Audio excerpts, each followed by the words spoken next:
अल्लबूक मैककम अदल्लबूक निखादकम यज्ञन हेतु हुत्वा सूर्य सर्वचंद्रमा अष्टो गुणः पुरुषं दीपयन्ति प्रज्ञा च कोलं चिदं श्रुतं च प्राकर्मस्य बहुभाषिता च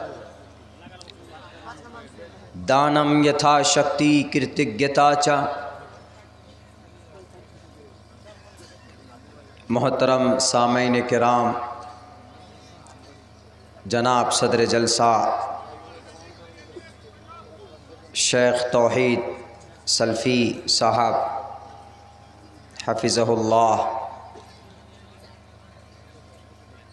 स्टेज पर दानिश्वर हज़रात लोग, हमारे गयूर मुसलमानों नौजवान साथियों,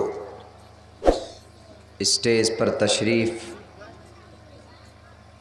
ज़िम्मेदार अराकीन जलसा, पिंडाल में तशरीफ़ फरमा हमारे समाज के माँ और बहनों,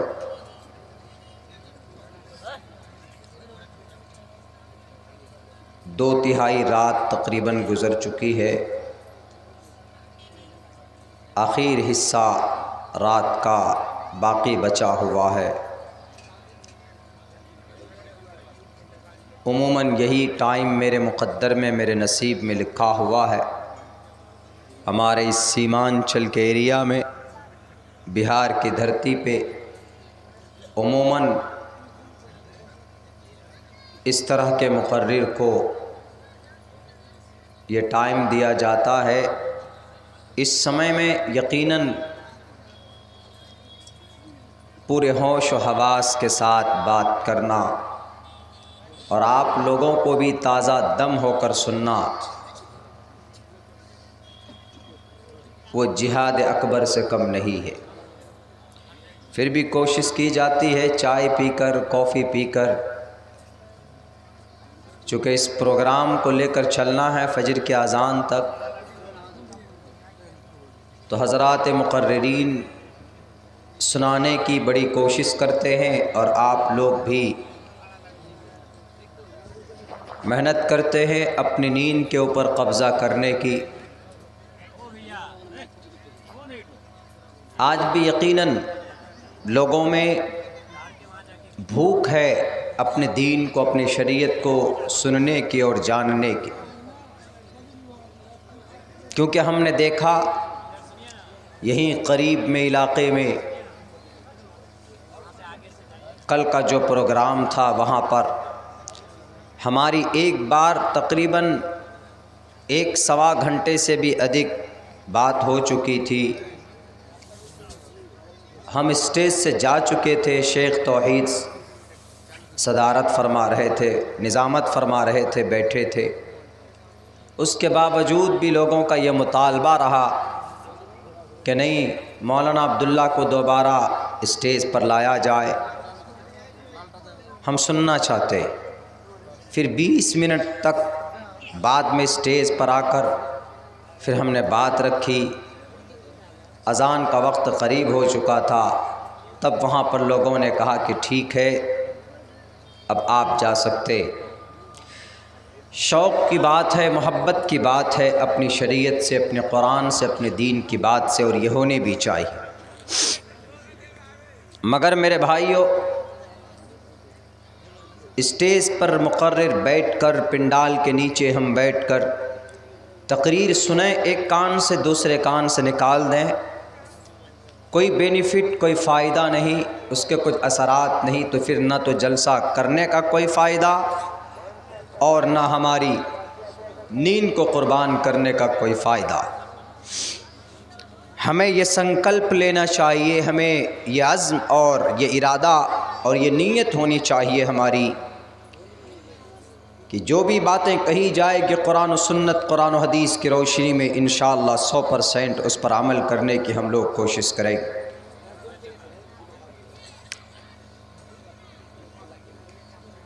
हमारे आदात व अखलाक अच्छे नहीं हैं, बहुत बुरे हैं। हम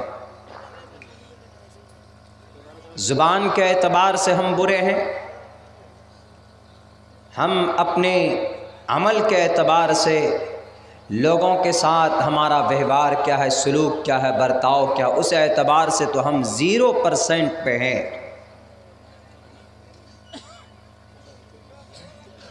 कोई अंग्रेज़ भारत में आता है, अब से 8 साल पहले की बात है, राजस्थान की सरज़मीन पर, इलाक़ा राजस्थान, एक मांडलगढ़, नीमच, मध्य प्रदेश,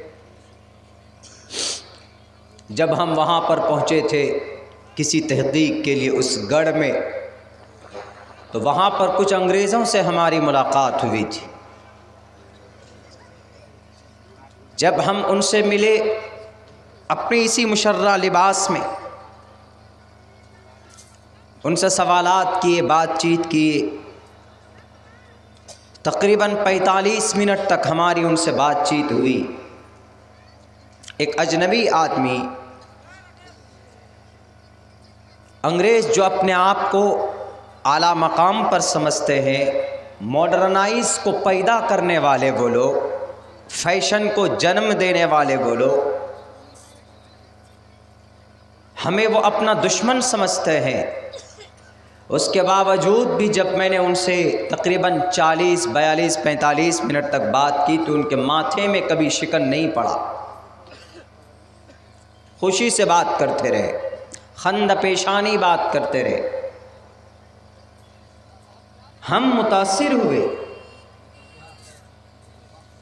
उसी बीच में हमने इस्लाम की तबलीग की, उनके बीच में अपने कलिमे की बातें रखी, तो हमको ऐसा महसूस हुआ can he know lot of thing about Islam than me.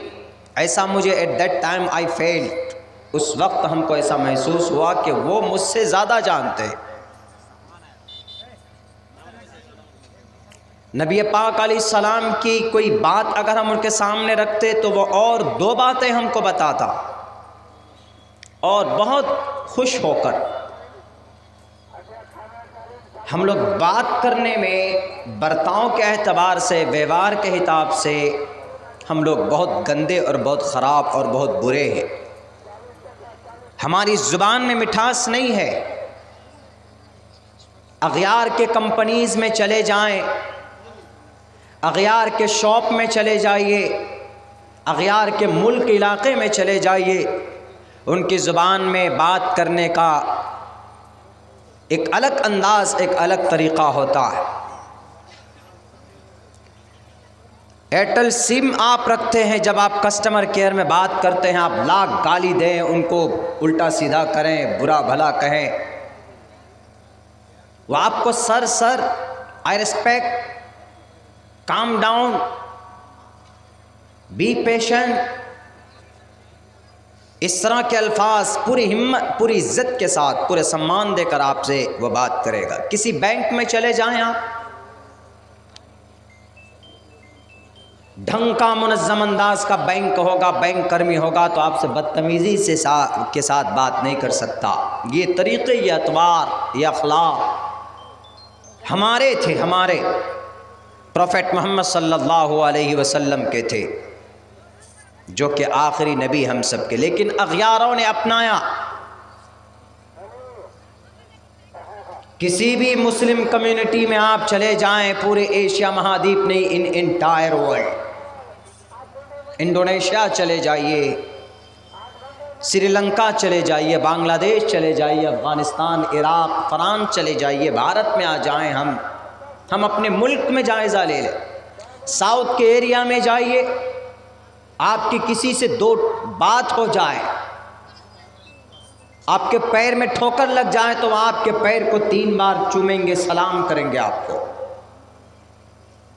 लेकिन हम लोग इतने कट्टर और हम लोग इतने बदअखलाक़ी का मुज़ाहरा करते हैं कि जिसकी उम्मीद नहीं की जा सकती, जिसके बारे में हम सोच नहीं सकते।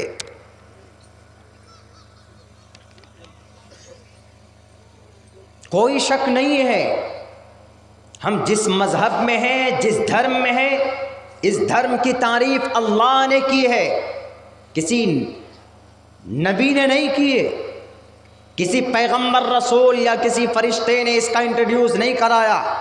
दुनिया के सारे धर्म का इंट्रोडक्शन उनके महान गुरुओं ने किया है, किसी भी धर्म। लेकिन इस्लाम का इंट्रोडक्शन, इस्लाम का तारुफ, इस्लाम का ऐलान रब खुद अपनी ज़ुबान से करता है। हम उस मज़हब के मानने वाले, उस मज़हब पर अमल करने का, ईमान और आस्था रखने का हम लोग दावा करते हैं। Due to index our father and mother and parents, हम अपने माँ बाप के मुस्लिम होने पर मुसलमान अपने आप को समझते हैं कि नहीं, हमारे अब्बा अम्मी मुसलमान, हमारे दादा परदादा मुसलमान, इसीलिए हम मुसलमान। मेरे भाइयों, ऐसा नहीं समझना चाहिए। We have to believe and you should and we should to be a Muslim, to be a proud to be a Muslim। हमें गर्व होना चाहिए कि हम मुसलमान हैं। हम एक अल्लाह की ज़ात पर आस्था और ईमान रखते हैं। जो कानून, जो निज़ाम हमारे पास है, ऑथेंटिक है। कोई आपकी शरीयत को, कोई आपके कुरान को, कोई आपके हदीस को, रसूल पाक सल्लल्लाहु अलैहि वसल्लम को, सहाबाए किराम को, उलमाए किराम को, सलफ़ सालिहीन को अगर बुरा भला कहे तो खड़ा हो जाएंगे एक पहाड़ के मानिन। दलाइल की ज़रूरत पड़ेगी तो दलाइल देंगे, बहस की बात होगी तो बहस करेंगे।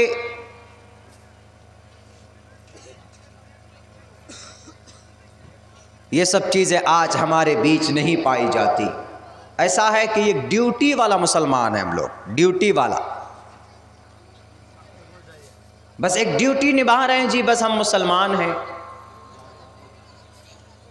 इस्लाम की कोई खूबी, शरीयत का कोई पैगाम हमारे 24 घंटे की ज़िंदगी के अंदर बहुत मुश्किल से नज़र आता। हम अखलाक के, हुस्न अखलाक के उस खाई में गिर चुके हैं जहां से निकलना मुझे तो लगता है कि कम से कम 50 साल 100 साल की ज़रूरत है, मेहनत की ज़रूरत है।